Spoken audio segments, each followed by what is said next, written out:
తల్లికి దూరమైన ఓ కోతి విషాద గాథ ఇది. సృష్టిలో అద్భుతమైన అనుబంధం తల్లి.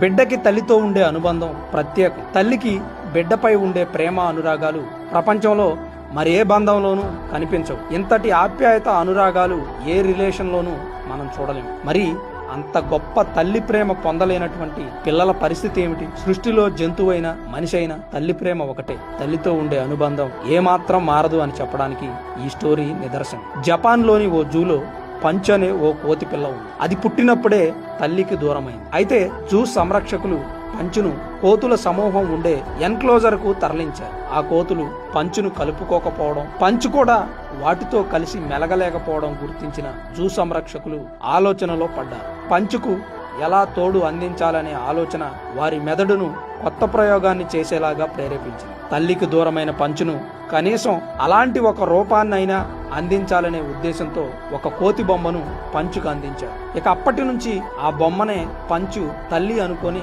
తల్లిలా భావిస్తూ ఎక్కడికి వెళ్ళినా దానినే తీసుకుని వెళుతుంది. తన ప్రతి అడుగులోనూ, ఆలోచనలోనూ, ప్రతి చేష్టలోనూ అమ్మతో ఉన్న అనుభవం పొందుతున్నట్టు అభిప్రాయపడుతుంది. పంచ్ కోతి బొమ్మతో ఉన్న వీడియోలు ప్రస్తుతం సోషల్ మీడియాలో వైరల్ అవుతుంది. తల్లే కాదు, తల్లి రూపం ఏ బొమ్మలో ఉన్న పిల్లలకు ఆ లోటు లేకుండా తీర్చగలదు అని పంచ్ ప్రూవ్ చేసింది.